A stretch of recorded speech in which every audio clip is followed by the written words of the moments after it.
There's going to be jail time as a result of Judicial Watch's work, our excellent whistleblowers, some independent media, and let's be fair, DOGE.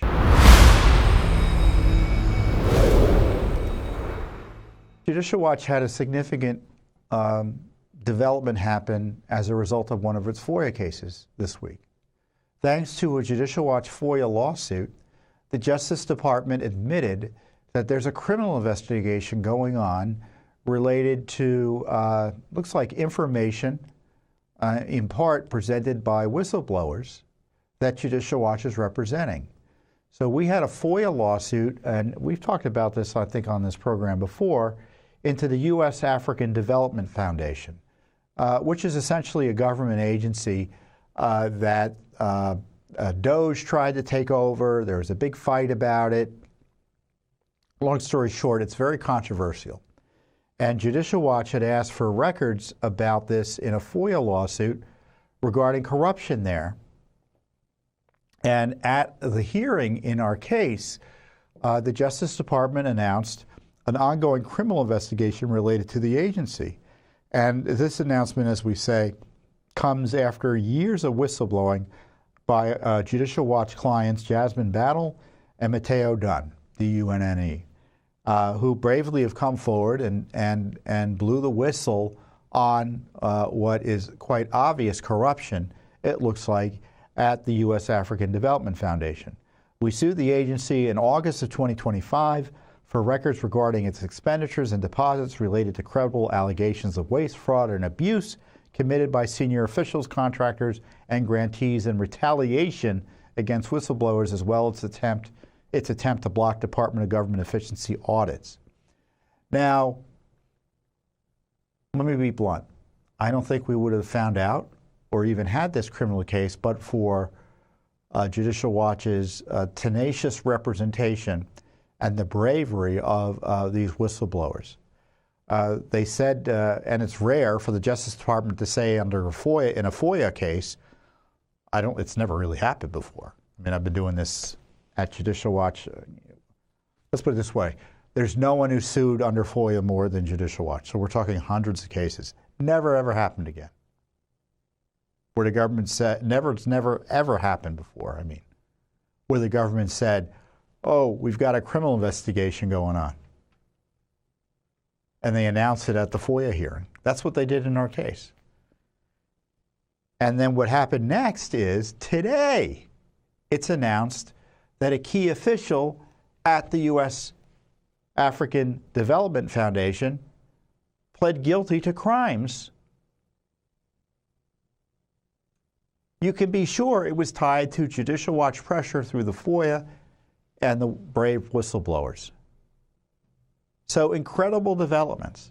This is an example of Judicial Watch pursuing a case of waste, fraud, and abuse, and it leading to the exposure of criminal acts, in this case, criminal acts that have been admitted to, so it's not like a question. He's pled guilty.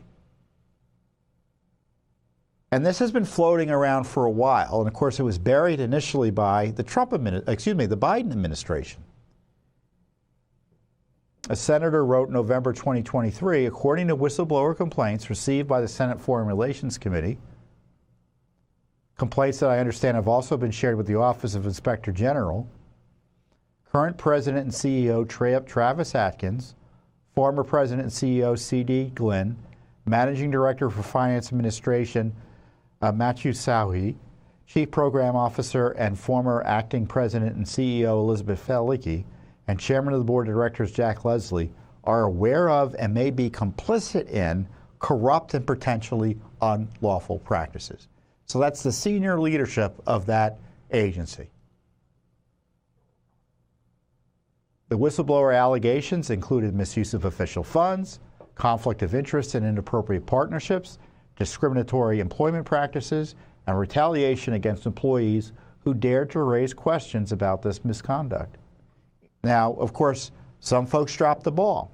Institutions designed to protect whistleblowers, including the USAID Office of Inspector General, the Office of Special Counsel, and the EEOC, the Equal Employment Opportunity Commission, failed to provide meaningful protection or relief.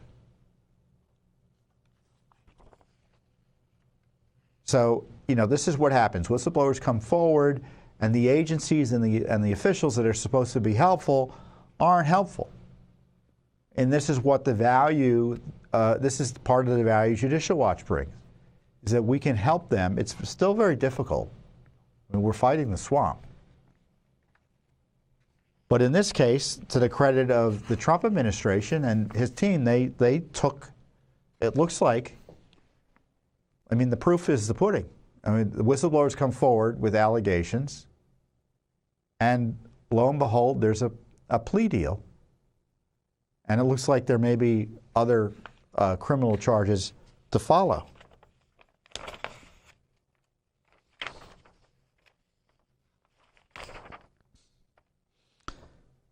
For years, Battle and Dunn cooperated with law enforcement, including the Department of Justice, resulting in today's public announcement, or it should be yesterday's, right?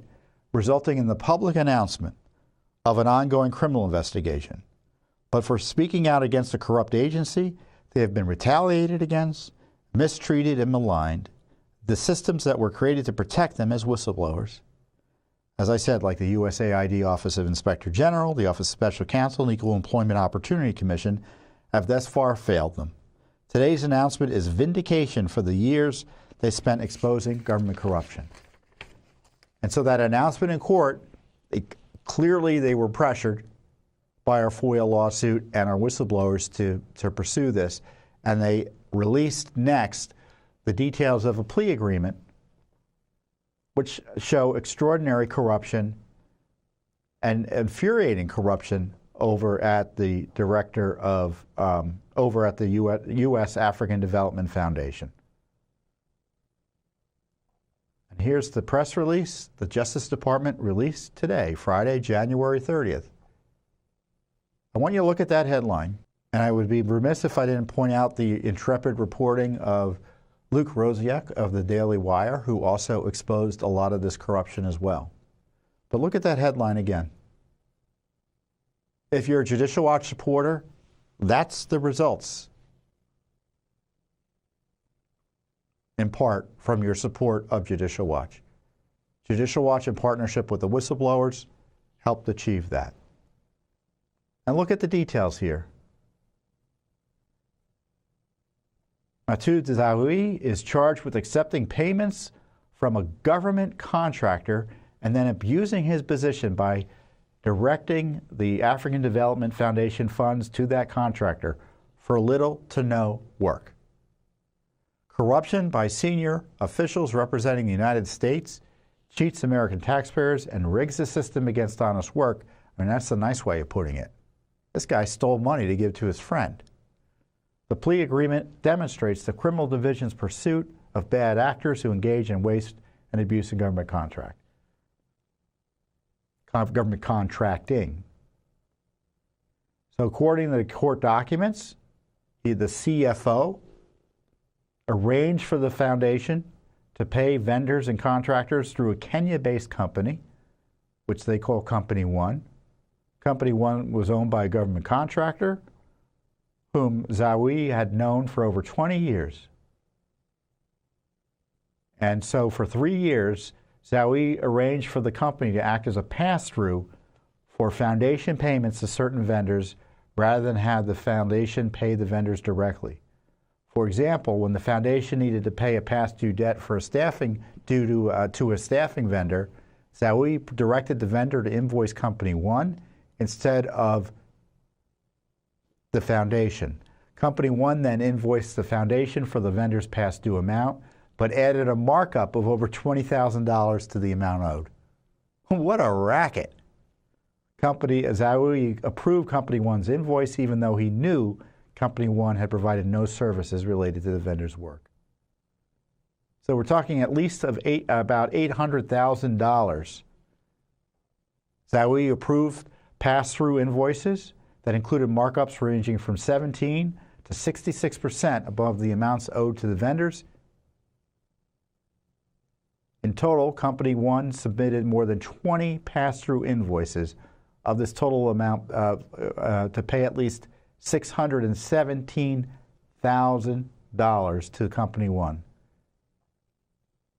And of that, $135,000 were retained as a markup. And that's just kind of the tip of the iceberg. It's pretty clear. And of course, when he was interviewed by law enforcement agents, Sawi was asked about his relationship with the company, and he lied. He falsely stated that he didn't receive any benefits when in fact he got, it looks like, a $12,000 kickback. So he agreed guilty to one count of accepting gratuities, which is bribes essentially, and then making a false statement. He faces upwards of 2 years in prison for the gratuities charge and 5 years for the false statement charge. So eventually there will be a plea hearing and then he'll be sentenced. And now I know he pled guilty here. He may be cooperating. I don't know that, but he may be, I would presume. So the sentence may not be as much as you might think. But my understanding of Justice Department policy from prior Judicial Watch work is that they, if you plead guilty, you kind of have to plead guilty and be willing to spend time in prison, even if you are a cooperator. So there's going to be jail time as a result of Judicial Watch's work, our excellent whistleblowers, some independent media, and let's be fair, DOGE. Because DOGE and Elon Musk's team, they focused in on this agency. They were told, oh, no problem, there's nothing here. And the leadership there was vicious in attacking Musk and making all sorts of outrageous smears and allegations to defend themselves from being held accountable under the rule of law and to taxpayers. I mean, this is basically there's this. The left funds itself through agencies like this, right? But there's also a corruption component, it looks like. It's confirmed here.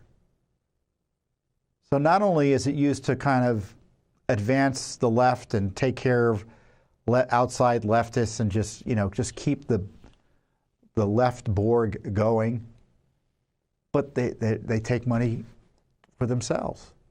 I mean, this is what is proven here. He's admitted to it. And look at this tweet by Elon Musk. I think maybe I responded to it.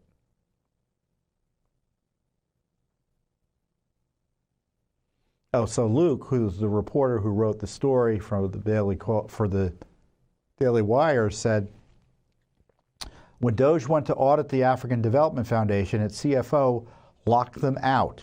The move was heralded by Democrats in the media as heroic.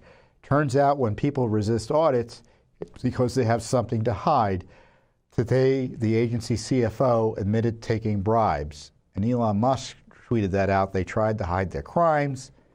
And as I noted below, Judicial Watch, I misspelled Judicial Watch, honored to represent the whistleblowers who came forward about this corrupted agency.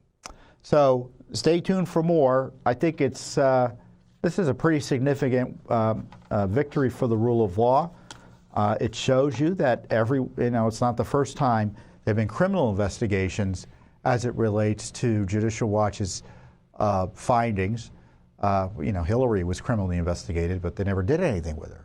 It was because of Judicial Watch she was criminally investigated. But in this case, these whistleblowers, it's clear, they came forward, the plea agreement followed. The proof is the pudding, right? So just great work for our legal team and our investigators. And, we still got the FOIA. I mean, can you imagine the FOIA records about what these people are up to? So stay tuned for more. Thanks for watching. Don't forget to hit that subscribe button and like our video down below.